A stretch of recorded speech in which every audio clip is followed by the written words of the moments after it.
es fidèle, tu es fidèle. Dieu, tu es fidèle, tu es fidèle. Et tu m'élèves et te portes mes fardeaux. Tu m'as donné la vie, essuyé mes larmes, essuyé mes larmes. Tu es fidèle, tu es fidèle.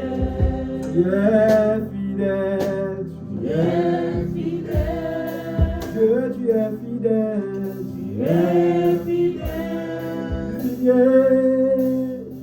Et tu me lèves et te portes mes fardeaux. Tu m'as donné la vie, tu m'as donné la vie. Essuyez mes larmes, essuyez mes larmes. Tu es près de moi, tu es le Dieu fidèle. Oh, tu es fidèle, tu es fidèle. Dieu, tu es fidèle, tu es fidèle. Et tu me lèves,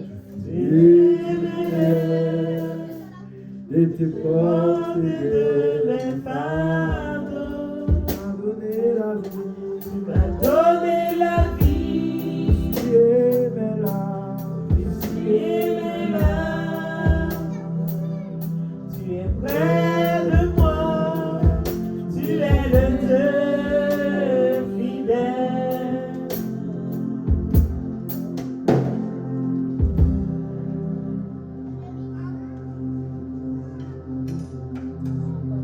Comme Dieu, nous te disons merci, Seigneur. Merci pour ton peuple qui sont là, assoiffés de toi. Donne les paroles. Encore. Inspire chacun d'entre nous qui viennent ressourcer la parole que tu veux ce matin. Inspire chacun d'entre nous afin que nous puissions entrer dans une nouvelle dimension en toi. Au nom de Jésus. Amen. Amen. Amen. Merci Seigneur. Merci Seigneur. Merci Seigneur. Merci Seigneur avec moi. Merci Seigneur. Louez l'Éternel. Louez l'Éternel. Avec moi, c'est l'Éternel qui est Dieu.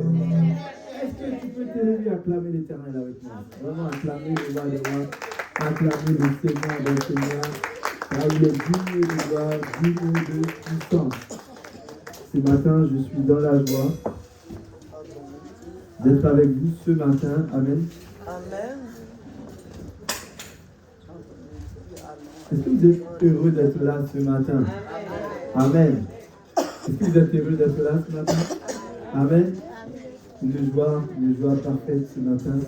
Nous louons le Seigneur pour sa grâce. Amen. Vous qui nous suivez, vous qui êtes en direct avec Église Sanctuaire Adonai, ce matin, laisse-moi te souhaiter la bienvenue chez toi, chez vous, là où vous êtes connectés, que ce soit en France ou ailleurs. Recevez la paix et la grâce de Dieu dans votre maison. Amen. Et vous aussi, je vous salue tous dans le précieux nom de Jésus. Je sens que tu l'as été parfait ce matin. Amen. Amen. Et bien aimé, je vais vous dire quelque chose.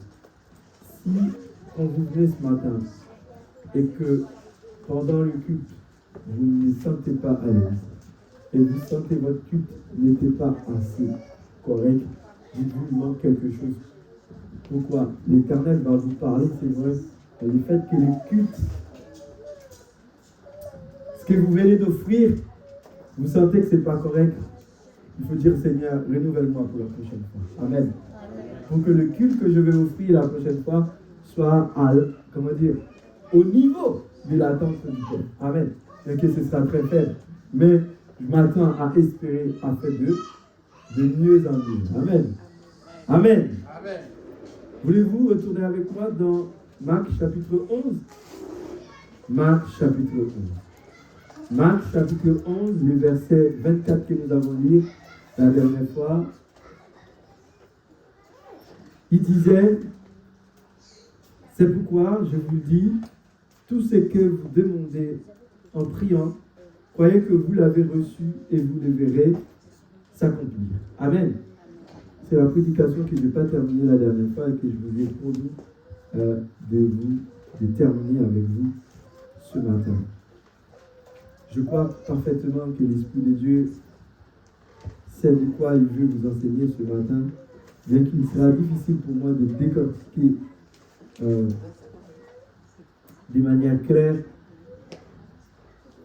la profondeur et la puissance de Dieu.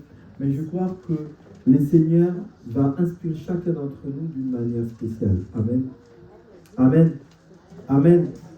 Donc du coup, ce qui se passe, c'est que ce texte, nous en avons commencé, je vous ai parlé qu'il y avait combien de fois, il fallait comprendre, il y avait 4 fois. La foi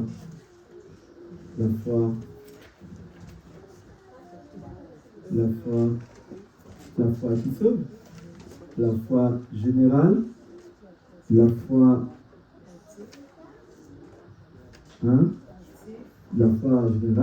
collective, la foi spécifique et la foi et le fruit de la foi. Ce matin, l'objectif idéal, c'est de comprendre les 2 derniers points que nous n'avons pas pu voir, à savoir le fruit de la foi et la foi spécifique. Amen. Donc nous disons que la foi spécifique, c'est une foi particulière, donc qui n'est pas donnée à n'importe qui. Dieu ne donne pas ce type de foi à tous. Et c'est pour cela qu'il faut comprendre que la foi générale, la foi collective, vous pouvez l'avoir bien avant d'être baptisé. Bien avant d'être baptisé. Une fois accepté Jésus comme son sauveur personnel, vous pouvez prier pour vous-même et recevoir la guérison par cette foi. C'est une foi collective. Je suis enfant de Dieu. Ce que je demande avec Dieu, Dieu me le transfère, Dieu me le donne à travers sa parole. Amen. Amen, l'Église. Donc nous en avons vu la foi qui sauve. C'est une foi qu'on avait dit qui ne nécessite pas quelque chose. Il nécessite à recevoir le salut. Amen. Il a dit dans le texte que nous lisons en Éphésiens, où la parole de Dieu nous dit, c'est par la foi que vous êtes sauvés par le don de la... C'est par la grâce que vous êtes sauvés par le don de la foi. Vous êtes sauvés par grâce. Mais c'est parce que vous avez la foi qui fait que vous recevez ce don de grâce. Le salut, vous ne le recevez pas grâce. Mais c'est parce que vous avez la foi que vous croyez que vous allez au ciel. Et ceux qui n'ont pas la foi ne peuvent pas croire au salut. C'est trop éphémère. Il faut croire que ce que Jésus a dit, je reviens vous chercher. Il faut croire cela. Qu'il n'a pas menti. Il ne mentira pas. Ce qu'il a dit est vrai. Je ne peux pas le remettre en question. Alors j'avance. Par la foi. Puis vient la foi collective dont nous avons lu dans Marc chapitre 11, verset 24. Mais si on veut aller plus loin, il faut aller pêcher un peu plus loin du texte. C'est aller fouiller un peu dans le texte. Avant le verset 24, le verset 22, le verset 23 nous dit Jésus prit la parole et leur dit ayez foi en Dieu. Ce n'est pas une option. Alléluia. Est-ce que j'ai quelqu'un qui m'écoute là? J'ai quelqu'un qui m'écoute l'église? Alléluia. Jésus dit ayez foi en qui? Ayez foi en Dieu. Ayez foi en Dieu. Je vous l'ai dit en vérité. Si quelqu'un dit à cette montagne, ôte-toi de là et jette-toi dans la mer, s'il ne doute point en son cœur,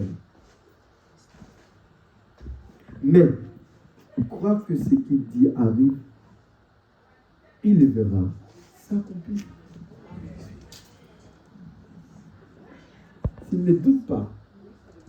Mais il faut qu'il croie que cela peut arriver. Je ne sais pas pourquoi je dois parler à quelqu'un de la foi, parce que peut-être tu n'étais pas venu pour entendre ça. Et je ne sais pas quelle situation que tu traverses, que le Seigneur veut que tu aies une foi beaucoup plus grande que celle que tu as. Souvenez-vous, je vous parlais d'un niveau de volts de foi. Est-ce que c'est 12, 15, 20 mesures? Il va falloir peut-être prendre un peu de temps, mesurer ce que tu as dans ta main. Ben oui, parce que Jésus avait parlé de la foi comme un grain de sénévé. Je sais que je te parle comme un niveau, mais je vais peut-être dire que ce sera difficile d'avoir 1 kilo de foi, comme on parle d'un grain de sénévé, ou un mamie de foi, je ne sais pas comment vous le dire.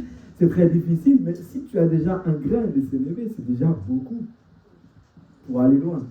Et il y en a qui n'ont même pas les grains de sénévé. C'est pour dire que Jésus dit que la foi est tellement difficile chez nous à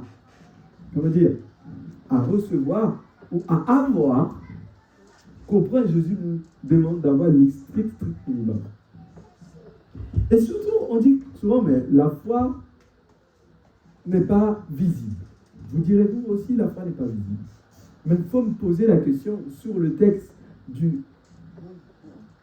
Hébreux chapitre 1er, verset 11 ou Hébreux 11, verset 1er? Hébreux combien? Hébreux 11, verset 1er. Qu'est-ce qu'il nous dit?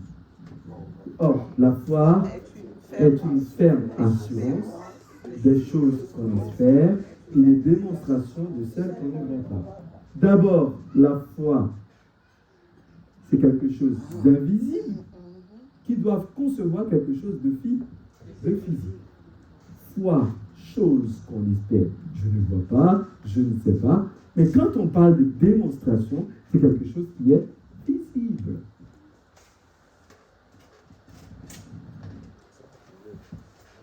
Lorsque je regarde mes doigts et je sais que je dois me marier, je dis au nom de Jésus, je vois une bague de mariage, une bague de fiançage dans mes doigts. Et je regarde mes doigts de manière incompréhensible. Il n'y a pas de bague. Et quand je regarde avec l'aide de Dieu, je me vois déjà marié. Ça, c'est la foi visible et claire. Que les gens ne peuvent pas voir, mais que toi, tu arrives à voir. Parce que c'est quelque chose qui est dans l'invisible et que tu ramènes à l'invisible. Et je me rappelle déjà prêcher là-dessus, et je me rappelle avoir dit que vous ne pouvez pas créer la foi à partir du réel. Alléluia. Vous ne pouvez pas créer la foi à partir du réel. Je ne peux plus dire que je vais avoir la foi pour devenir pasteur. Ça ne sert à rien. Je suis déjà pasteur, ça ne me sert à rien d'avoir la foi pour ça. Donc je ne peux pas concevoir ma foi à partir de quelque chose qui est déjà réel. Problème, c'est que vous voulez croire à ce que vous voyez déjà et dire que c'est Jésus qui a fait. Non. Ce que vous devriez savoir, c'est percevoir la foi de choses qui est impossible devant toi, mais qui est possible. Amen. Allons directement dans ce que nous voulons vous apporter ce matin. Qu'est-ce que c'est la foi spécifique? Ou plutôt, changeons un peu le modèle. Parlons déjà du fruit. Le fruit de la foi. Qu'est-ce qu'un fruit? Dorénavant, il faut savoir qu'un fruit, c'est quelque chose que chacun d'entre nous, souvent, on possède.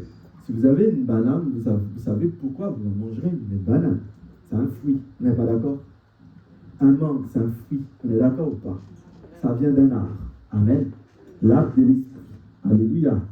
Donc, en quelque sorte, si la foi est un fruit, c'est un fruit de l'esprit. L'arbre, c'est l'esprit. Alléluia.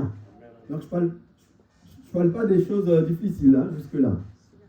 Si le fruit est quelque chose de l'esprit, le fruit, l'arbre, c'est l'esprit. On est d'accord?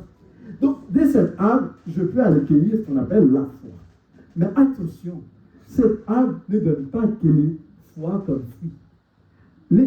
L'esprit est le seul arbre, par le seul racine, qui produit sur le même arbre plusieurs